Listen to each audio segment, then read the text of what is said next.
Advocate Mohsen Rashid, from what I picked out, I was hearing, as you were saying, it is just on paper and it won't be carried out.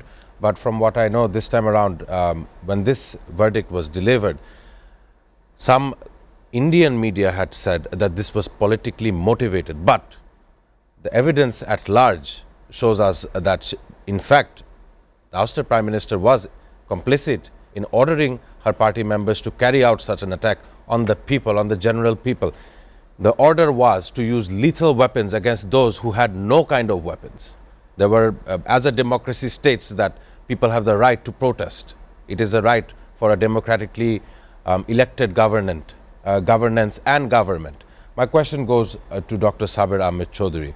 As you were hearing Advocate Mohsen Rashid, we know that this verdict has caused a storm in international media as well. CNN, France 24, DW, and as well as Al Jazeera have covered this issue. I want to ask you, the ICT tribunal that had caused this verdict, immediately when they had sentenced her to death, there were celebrations inside that room, as we have seen on major television screens. I want to understand how you see this, as you are a peace and conflict studies analyst. Thank you. The thing is, from the media and as we are living in the country, we witnessed different sort of things. And what India is, their statements, official statements in one thing, and what they are saying in their media, it's a different one. In their official statement, they are, trying to have a way not to take part of anyone, something like that. But in their medias, there are, always they take different partisan views and to agitate people or to go for TRP, it's a different issues.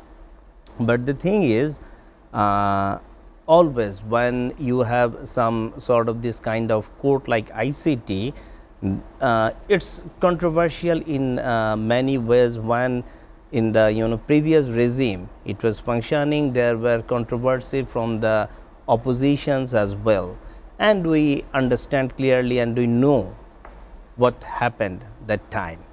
So similarly, when it was the understanding, or they took it seriously, this government, to come up with some sort of verdict. So it was a popular demand or the demand of those parties, those who are allies or strongly connected with this government. And as Advocate Mohsen Rashid was saying, that it's mostly kept in pen and paper, because when there is no chance that we understand clearly that India will not hand over her, and obviously it took place in absentia. So the thing is, at least this government can tell to the people, or that yes, we completed our procedures, so we have done well.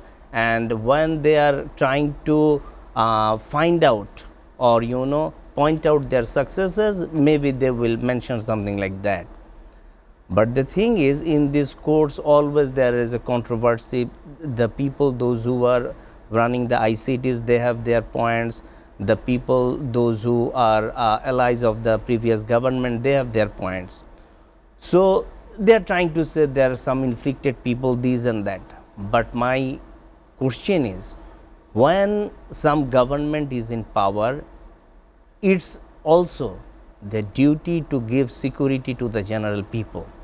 And if they failed, and we understand they clearly failed in doing that, they needed to resign. But we didn't saw any sort of actions that prove that they find them guilty.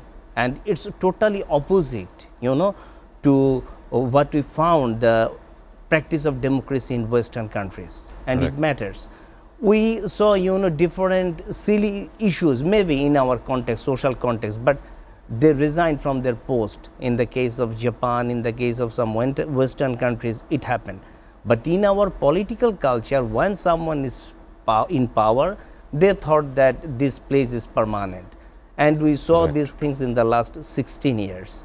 So always these are debatable issues, but the previous government had no sort of way to say that they were not at all connected and responsible for the actions which was taking place at the time in the country. We were discussing, let's look at Bangladesh's foreign policy and how it has always been. It's been friendship to all and malice to none. And that's how Bangladesh's 54 years have gone by. But at the edge of these 54, at the beginning of these 54 years, one thing that our nation had failed to recognize was that our neighbor and what they have as intentions to us as a sovereign nation, it has contested the fact that we are under their rule in some aspect or some sort.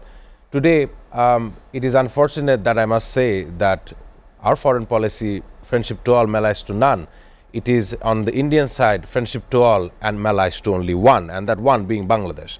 My question to Dr. Saber Ahmed Chaudhary: the media has attacked us on various fronts. The Indian media, the Godi media, the producer of so much fake news that general Indians have consumed. Of course, this is another similarity we see. The Bharatiya Janata Party, the BJP, has always used propaganda as a popular mechanism. Similarly, Bangladesh Awami League has done the same. I want to understand how you see about it, as you are a peace and conflict analyst. Thank you. Yeah, the Indian media, I told you earlier that they have different agendas, and the problem is Indian people, those who are getting news mostly from them, they explained or their perception developed from these things. We have friends in India, and when they are asking us some questions which sometimes we surprised that how could they analyze or get this kind of peculiar or information which has no base at all. After the 5th August, some of our friends from India are trying to know that, do you think that it will be possible for the Hindus to perform their puja and these things in Bangladesh now? So this kind of things, they don't understand that what's going on. Then I just asked them that how you got this kind of information. They are saying that we see many things in our medias which is not at all favorable. And the thing is, yesterday I also attended an interview with a journalist from India, and I told him the same thing, that Indian government always fail to understand people to people contact. They always trying to have a good relationship with single party, but you can't determine the relationship with the country with the relationship with any party. So if they understand really what is the pulse of the general people, they can do much better. After the 5th August, they asked us several questions, the Indian journalists, that why you have suddenly this kind of anti-Indian slogans in different sort of processions and gatherings. I told it that what would you expect when most of the people understand that you are the main reason for not having free and fair elections for a long time, 16 years. What do you expect? You fail to understand the people to people contact and fail to understand the sentiments of the general people. In one conference in China, we also have friends from in that conference from India and some other South Asian countries. We also came to this conclusion that if we need to have a peaceful South Asia, we need to understand the relationship with people. We have friends in India, we have friends in other countries. Indians also have some sort of the general people. The understanding of the general people is one thing, and the understanding of the government, especially BJP government, they are in power for a long time. And similar patterns with Bangladesh Awami League. So one is supporting the other. And they are always trying to use this religious card. And Bangladesh, is the most easiest, sellable things for them. So they are selling these things for getting their popularity. When they have some sort of difficulties or difficult situation in their country, they come up with this kind of things. And they always understand, if this kind of pushing in the borders, or there are some sort of killings in the borders, maybe in some ways those who are very fanatic and very pro BJP people, maybe they will be happy. It's maybe their understanding. And Bangladesh government also need to understand that we are not in a state, though we are 180 million people, we are just in the pocket of a country. A huge border areas are Correct. around us. So it's not our duty to fight with these big powers. We need to go for the economic development, try as much as possible to gain our interest from the big powers who are in South Asia as well as in the globe. But when you have this kind of pressures, we knew in the last regimes, if you want to go for any deal, if you want to go for any treaty with other countries as well, you need to have some sort of permission from the neighbor. So it's a question mark for having the sovereign state identity. So it matters. But the thing is, the present government sometimes they are giving some hesitating statements. It's not also right. We need to understand our position, and Right. we are not in a position. Even it would be difficult for us to fight with Myanmar to some extent when we are Understood. just analyze. So to some point we knew that there are some sort of activities running in the air base close to Lalmonirhat. Yes. And what we see that India also having some sort of cantonments close to the border areas. So these things are back and forth, these things are going on. But not only India, the other big powers in the world, all of them and many of them already mentioned that the situation or the relationship will not improve if we don't have a free and fair elections and having Right. in power the party, those who have people mandate. We knew that what's the standpoint of IMF, what is their observation. Right. And we also know that other donor agencies, other organizations, those who are giving debt, they also mostly follow the rules and regulations of IMF. We don't have enough foreign direct investment. Correct. We don't have enough domestic investment. Everybody is not seeing what's going on. And the overall political environment, what we are seeing for a long time, is not in a stable situation, which is Yes. not at all favorable for investment. And if this is the situation, the unemployment and other things, the trickle down theory, so what will be the impact in the long run, we need to understand. To Dr. Saber Ahmed Chaudhary, who actually was describing all the issues that our neighbor uses to understand and to create narratives in our country, one of them being the minorities card, that they say that other religions or people who follow other religions other than the one majority we have, whether or not they'll be able to practice their rituals. And of course, it opens up an entire story about how Bangladesh is now being run by radical Muslims. Well, our neighbor forgets that there are radical elements in their own country as well, which their people are opposing to as of recent. Rahul Gandhi, a figure of the Indian Congress, has said one person or one female voter had voted in several of these polls over 100 times. Is this one person? That is the electoral campaigning process in India. So how rigged it can be? My question to you, Dr. Saber Ahmed Chaudhary, do you think that the coming elections are going to be fruitful for us? And what is the position of India's government towards these elections? There is no other way. At least a elected government, we need to do our level best to conduct a free and fair election. At least if they have the minimum support from the people, it will be better than the present government. Because the thing is, always it is, and the situation in the economy, politics, stability, especially the administration, the police forces, they are always in having a double mind role they are playing. Many of them are thinking, if we are going to listen to the present government, if another government will come within 2 months, what will be our position? Maybe we will be transferred in some other places.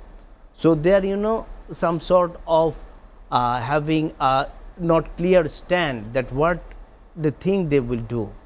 Right.